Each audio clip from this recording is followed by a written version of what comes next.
con muchos ya hicimos el tema en la parte práctica, pero en la parte teórica no sé si volvimos a revisar, debido a que vamos a hacer muchos temas similares a la parte práctica de aquí en adelante.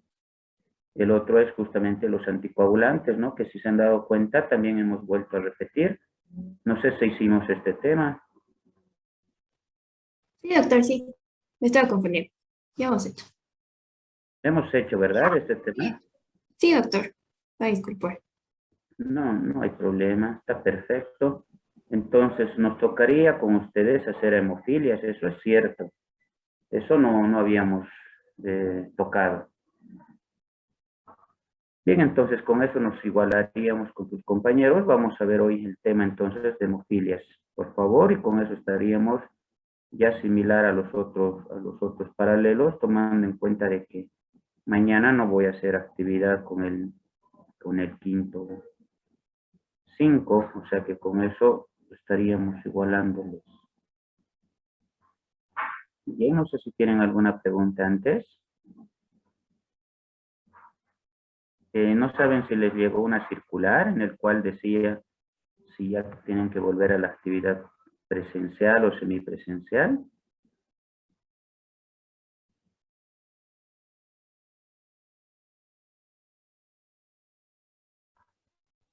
Nadie sabe nada.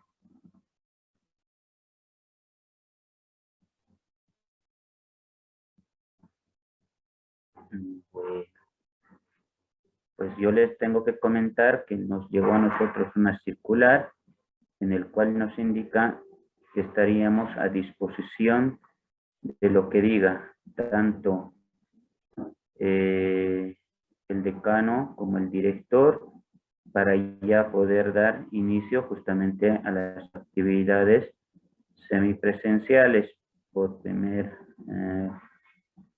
En primer lugar, especialmente con ustedes, con las personas de último año. Seguramente que ya va a haber una reunión para la coordinación justamente con la cual les citarán, no sé si a la mesa directiva de cada curso y tomar entonces una decisión. Debido a que también nos mandaron a nosotros un cronograma de actividades que se recorre hasta el mes de enero. No sé si ustedes tenían conocimiento también de esto, porque prácticamente el examen final lo vamos a dar en enero, de igual forma las segundas instancias. No sé si tenían conocimiento de todas estas cosas, ya les avisaron o aún no.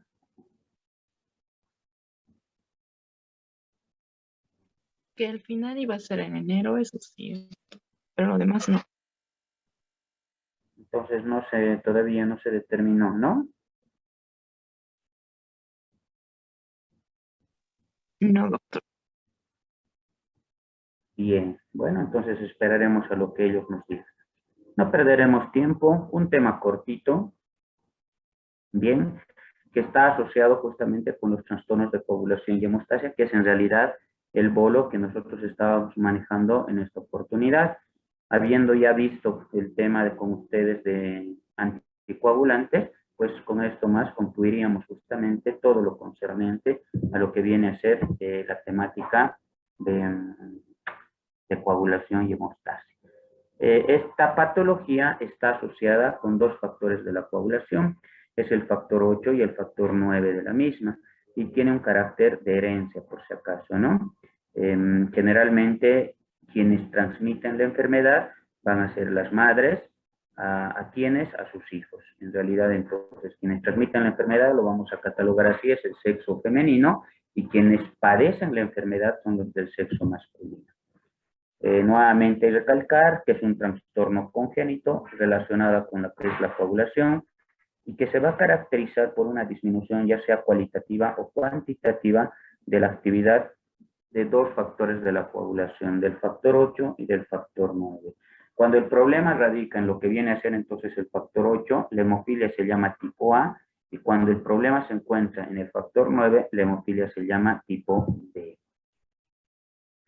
Si hablamos un poquito de lo que es la incidencia y la herencia, tenemos que decir que el tipo de hemofilia más frecuente es la hemofilia A. Esta se llega a presentar un paciente por cada 5.000 a 10.000, ¿verdad? mientras que la hemofilia B se va a llegar a presentar un paciente por cada 30.000. Si nosotros entonces nos damos cuenta, tomando en cuenta este aspecto de herencia, entonces tenemos que decir que la más frecuente va a ser la hemofilia A. Tiene patrón de herencia, eso estamos hablando. Es una herencia recesiva que está ligada entonces al sexo. Esto se encuentra localizado a nivel de los genes del factor 8 y del factor 9 de la coagulación en el brazo largo de lo que es el cromosoma X, por si acaso. Hay que hacer la clasificación de este tipo de enfermedad parecido a la enfermedad de von Willebrand. ¿Y para qué nosotros hacemos la clasificación de esta enfermedad? Justamente para proporcionar a mi paciente el tipo de tratamiento que le tenemos que realizar. Es así que tomando en cuenta el nivel plasmático de estos factores de la coagulación, estos se pueden clasificar en leve, moderado y severo. Se considera leve cuando el factor de la coagulación se encuentra o se haya perdido, sí, se encuentra entre el 5 al 30%, moderada entre el 2 al 5% y severa cuando este factor de la coagulación está menos del 1%. O sea, prácticamente hay ausencia de estos factores de la coagulación y por lo tanto entonces nos van a traer complicaciones relacionadas a trastornos en la coagulación y de la hemostasia. ¿Cuál va a ser el signo y el síntoma capital? Una hemorragia, ¿no? Si hablamos de las formas severas, al igual que el tipo de hemofilia, estamos diciendo que la hemofilia con mayor frecuencia en presentación es la hemofilia A. En este aspecto, de igual forma, la forma severa de la enfermedad afecta más o menos entre el 50 al 60% a todos los pacientes con hemofilia A. Entonces, sigue siendo la más frecuente y además los periodos de severidad se presentan también en este tipo de hemofilia. Y solamente un 45% en lo que viene a ser la hemofilia B. Pero sin embargo, si nosotros analizamos los porcentajes, ambos porcentajes son altos. ¿Cuál es el síntoma crucial? Hemos indicado hemorragia. Bien, todas las características de la enfermedad son su consecuencia, por si acaso, ya sea la leve, ya sea la moderada o ya sea la severa, el síntoma crucial va a terminar siendo una hemorragia. Pero, ¿cuál es la característica de esta hemorragia? Que siempre es secundaria a un traumatismo. Bien, eso es lo que tengo que tomar en cuenta. Y tiene sentido. ¿Por qué? Porque nosotros sabemos que la cascada de la coagulación va a iniciar cuando exista o cuando tengamos un estímulo.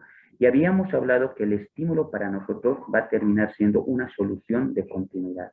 Y si nosotros no tenemos esta solución de continuidad, definitivamente no se va a poner en acción todo lo concerniente a lo que viene a ser la coagulación y la hemostasia. Ya entonces tiene que haber traumatismo como desencadenante. Ahora, una de las hemorragias más severas que nosotros podemos llegar a padecer es la del sistema nervioso central. Pues, entonces, las hemorragias del sistema nervioso central se pueden llegar a presentar hasta en el 5%. Ahora, lamentablemente, si esto se presenta de inicio en sus pacientes, tenemos que tomar en cuenta que tiene alta tasa de mortalidad, ¿no? Eso hay que tomar en cuenta, por favor.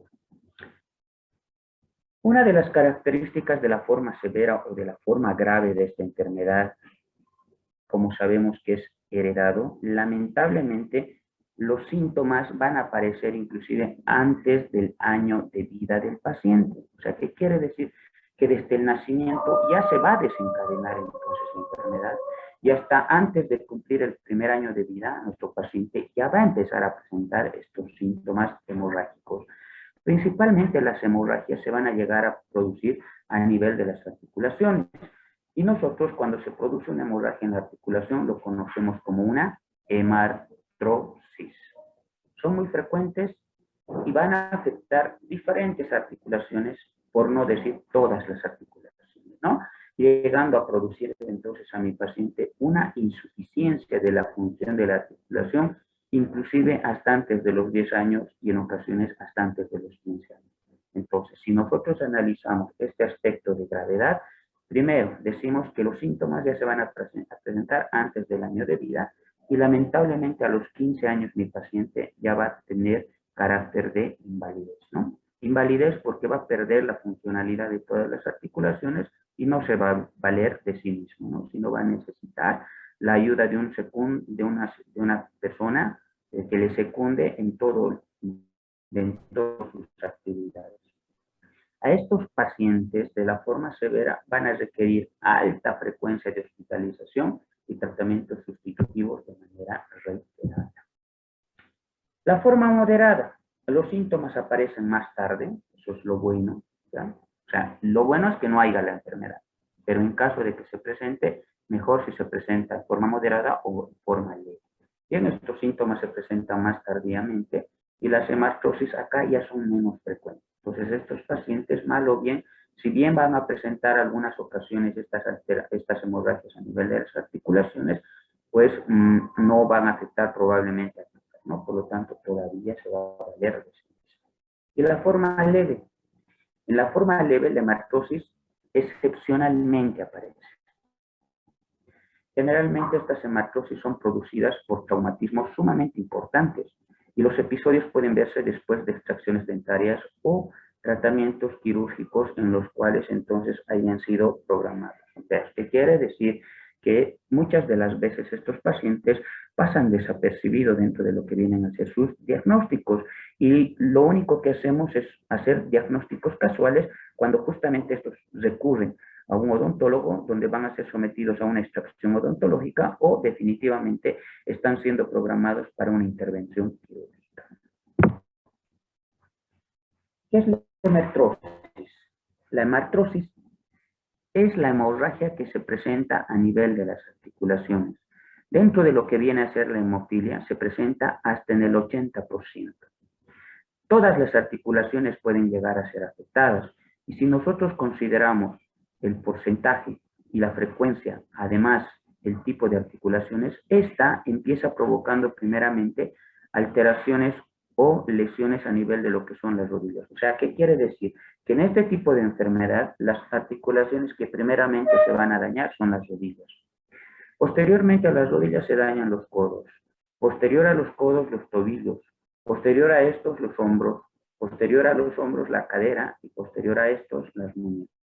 Si se estarán dando cuenta y ustedes hacen un recorrido de todas las articulaciones que llegamos a tener, casi todas las articulaciones sumamente importantes que nos permiten a nosotros una movilidad, entonces van a estar afectados, ¿ya? Y nos van a consolidar como personas invalidantes, las cuales lamentablemente van a requerir de la necesidad de otra persona. Ahora, yo siempre les preguntaba y les decía, si ustedes han visto algunos canillitas por el mercado central que andan en sus sillitas de ruedas, muchos de esos son hemofílicos, por si acaso. Yo de esos lo he tenido a 2 pacientes que están asegurados a la caja petrolera, en las cuales les tuvimos porque lamentablemente en una competencia que ellos hacían en la silla de rueda, el uno sufre un accidente, así lo vamos a considerar, hace un volteo en la silla de rueda y hace un trauma de tórax importante. Ese trauma de tórax lo que lo ha provocado es una hemorragia masiva a nivel de lo que es el pulmón, ¿no? Y lamentablemente, como en ese momento estaba con muchos trastornos, no se pudo realizar la limpieza quirúrgica y esa sangre se convierte en un caldo de cultivo, provocando una neumonía e inclusive un empiema pleural sumamente importante que casi nos produce la muerte de nuestro paciente por una septicemia, ¿no? Estuvo internado por más de 1 mes y medio en la terapia intensiva, pero logrando justamente su rehabilitación al íntegro. No al íntegro, ¿no? Porque la enfermedad hemofílica continúa, pero sin embargo del proceso séptico, sí, señor. Ahora, si alguien me pregunta, ¿pero por qué puede llegarse a presentar estas hematosis? Lamentablemente las hematosis se producen por un tratamiento inadecuado. Cuando nosotros entonces tenemos pacientes que nos vienen a la consulta porque tienen alguna lesión a nivel de las articulaciones y resulta que lo vemos las articulaciones hinchadas, automáticamente, esto ya es frecuente, nosotros iniciamos con un tratamiento con antiinflamatorios. Y no le damos mucha importancia, no le hacemos ni sacar una ecografía a este tipo de pacientes. Y lamentablemente cuando se ha producido el sangrado a este nivel, se van a producir pues alteraciones sinoviales intraarticulares de manera crónica.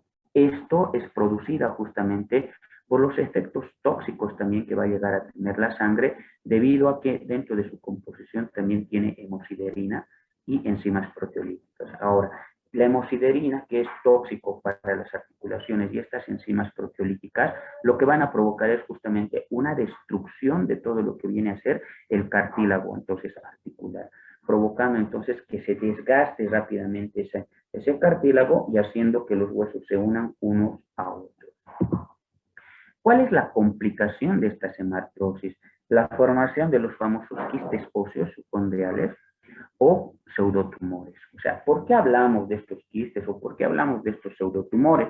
Porque en el momento en que se ha perdido justamente, a ver, ustedes se unen de igual forma sus dos puños, pues acá a este nivel no existe, yo no tengo cartílago articular, por lo tanto no puede haber movilidad. Bien, pues entonces, ¿qué va a hacer entonces el hueso? Como se está encontrando unión, pues los osteocitos van a empezar a generar este cemento óseo. Y este cemento óseo, pero va a crecer de manera desproporcionada, provocando estos famosos quistes o estos famosos pseudotumores, que muchas de las veces los pacientes llegan por eso a la consulta, ¿no?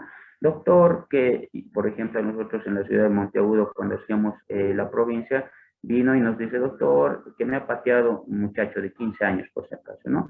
Que me ha pateado mi caballito y ahora resulta que tengo un tumor a nivel de lo que viene a ser la articulación del tobillo. Bien, en ese momento nosotros, ¿qué es lo que hicimos? Justamente determinamos que ya no tenía movilidad entonces ese tobillo y que determinamos hacerle justamente estos procesos. Cuando todo el mundo le decía que tenía un tumor a nivel de ese tobillo, descubrimos que este paciente tenía una hemofilia tipo A, ¿bien? Y no era porque, evidentemente, el trauma, ¿cuál fue? La patada de su caballo. ¿Y qué ha provocado esa patada de su caballo? Un sangrado intraarticular.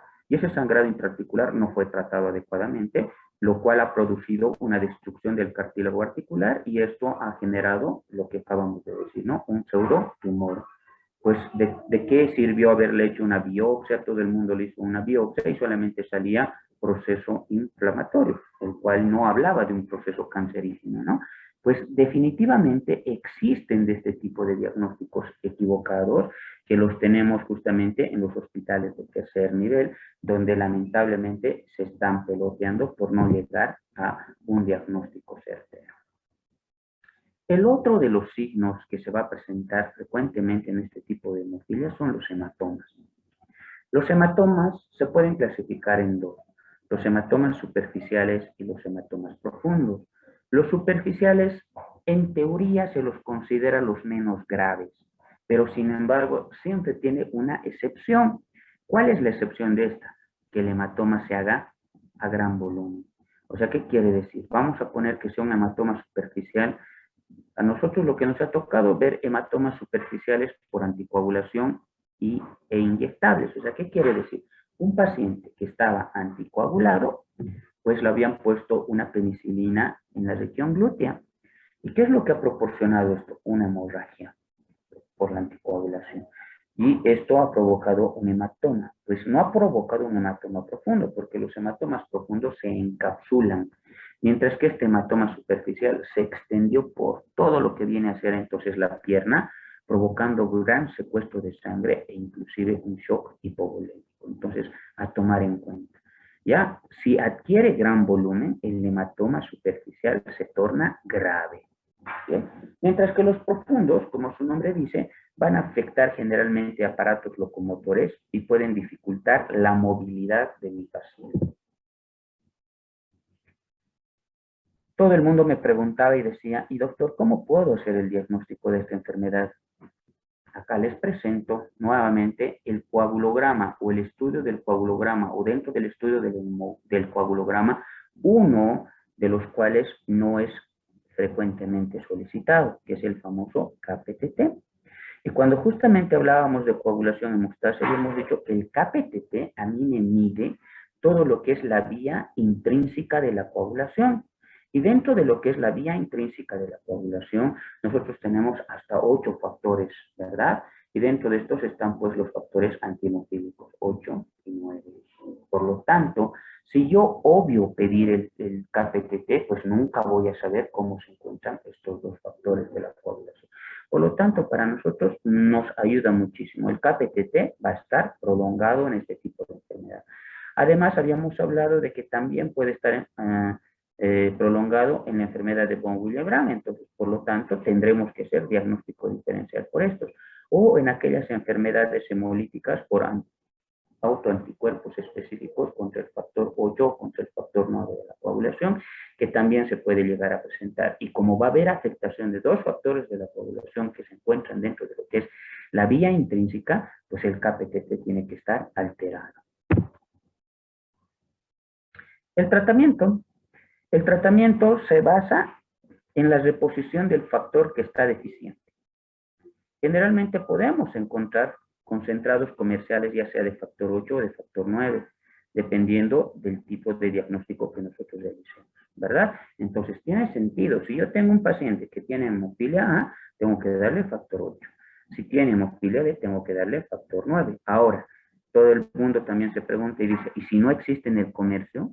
Como creo que en la ciudad de Sucre no existe, pero sin embargo en el CEDES ya existe por si acaso una compañía, si lo vamos a decir, donde el Ministerio de Salud se hace cargo justamente de estos factores entonces de la coagulación y por lo tanto nos dan factores de coagulación específicos. Pero cuando no existe, tenemos que recurrir definitivamente a lo que viene a ser el tratamiento sustitutivo con hemocomponentes. Y dentro de estos hemocomponentes, los que más utilizamos justamente son los crioprecipitados y ocasionalmente el plasma fresco congelado. ¿Ya? Entonces, quiero que se llegue a considerar este aspecto. Ahora, también se preguntaban y decían, ¿cada cuánto tendré que transfundirle y hasta cuándo tendré que transfundirle? Pues hay que hacer el tratamiento dependiendo también de la severidad de la hemorragia. Por ejemplo, en el caso que nos tocó ver, nosotros dábamos cada 12 horas. Se puede dar cada 12 horas o se puede dar cada 24 horas, dependiendo del estado clínico de su paciente. ¿Y hasta cuándo van a utilizar? Hasta la resolución del cuadro hemorrágico, por si acaso. Entonces, si vale el término, si la hemorragia persiste, vamos a ponerlo durante 2 semanas, hay que darle durante 2 semanas.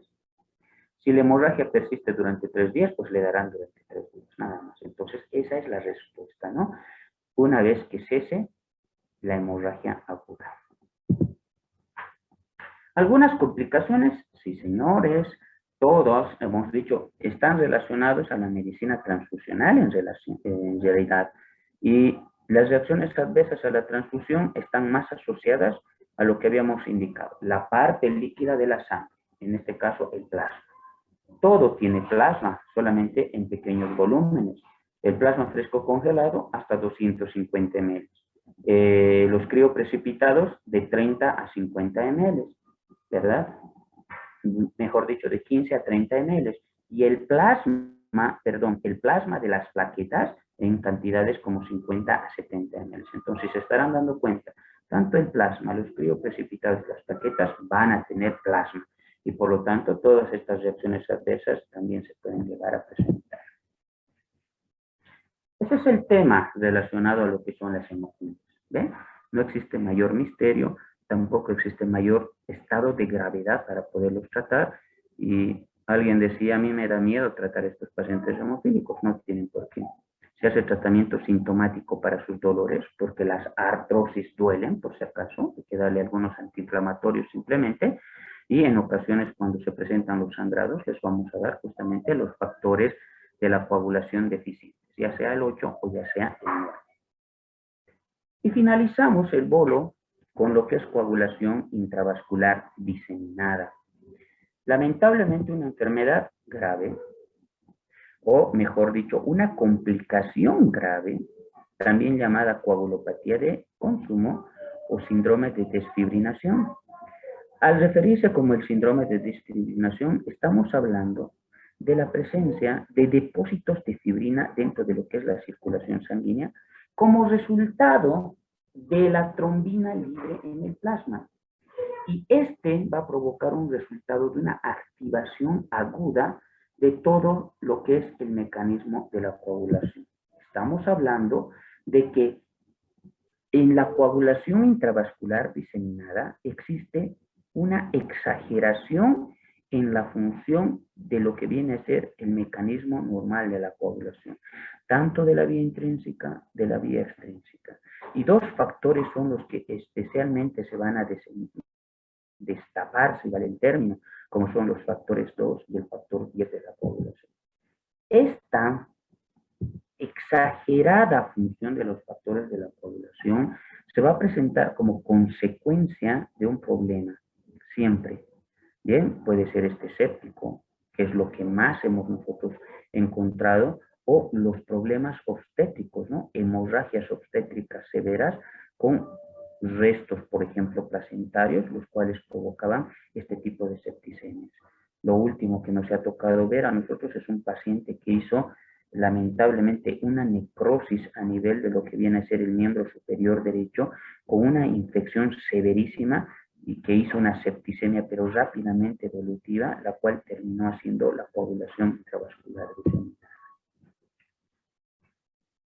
La clínica por eso va a ser muy variable, va a depender del grado de esta enfermedad.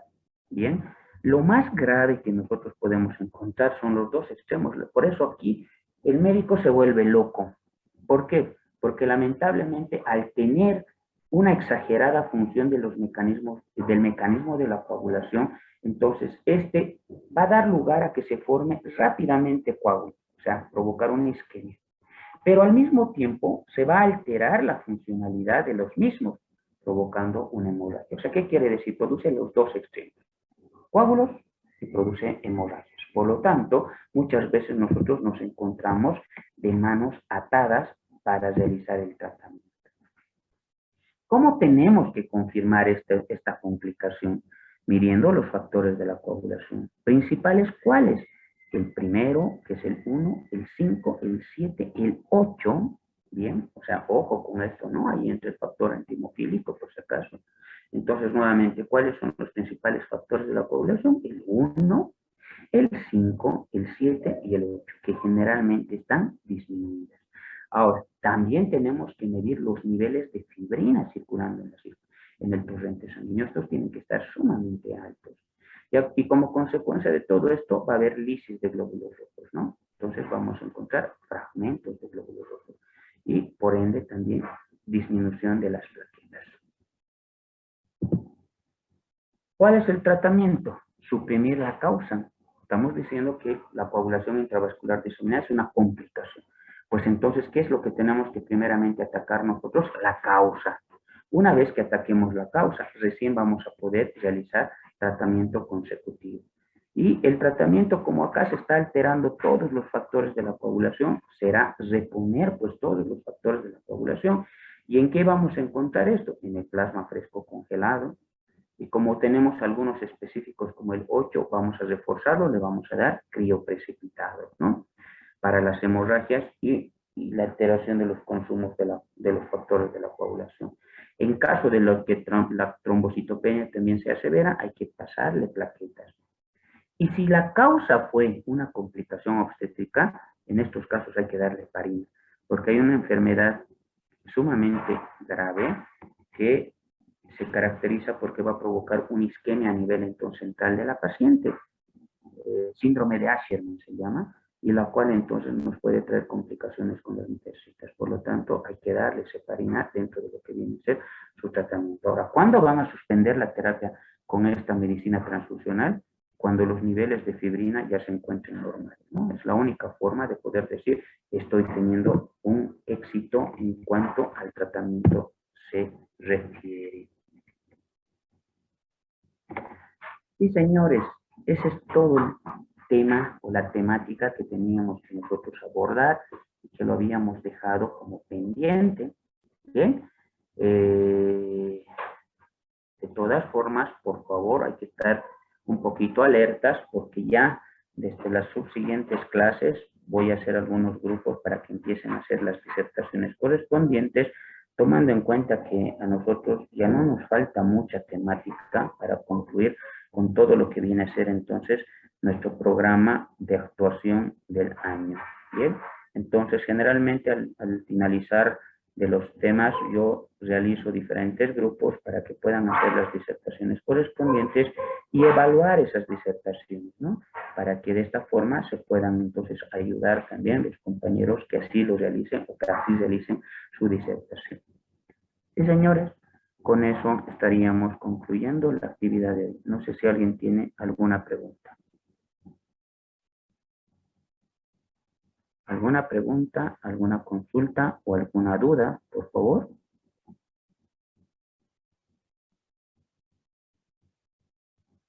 Bien, creo que nadie. Doctor, disculpe, una preguntita. Entonces, para hacer el diagnóstico diferencial de la hemofilia con el síndrome de von Willebrand, simplemente tenemos que tomar en cuenta lo que es el factor que se ve comprometido. Exactamente, Araceli. Es la única forma. Claro, correcto, porque si no vos vas a poder pensar que estás frente a una enfermedad de von Willebrand o a una hemofilia, ¿verdad? O por ahí a un trastorno hemolítico asociado por autoanticuerpos contra el factor 8 o contra el factor 9. Entonces, lo que tendrías que pedir acá es determinación de anticuerpos contra estos factores de la coagulación, uno, y segundo, medir estos factores de la coagulación y al mismo tiempo medir el factor de von Willebrand. Bueno, está bien, doctor, gracias. Muy bien. ¿Alguien más? De todas formas, si un poquito te acuerdas de lo que es enfermedad de von Willebrand, el tratamiento casi es parecido, ¿no? Por eso es que necesitamos determinarlo, porque nosotros a partir de la cantidad vamos a poder determinar si es leve, moderado y severo, similar a la enfermedad de von Willebrand, y de esta forma vos proporcionarle un tratamiento, porque si no los mides, no vas a saber ni siquiera en qué grado se encuentra. Y al no saber en qué grado se encuentra, no vas a saber el tipo de tratamiento que tienes que realizar.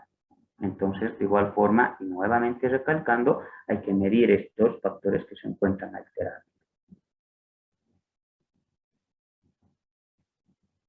¿Bien? ¿Alguien más? Listo, señores. Entonces, nos vemos la siguiente clase. Que tengan muy buenas noches. Hasta luego, doctor. Hasta luego. Hasta luego, doctor. Hasta luego.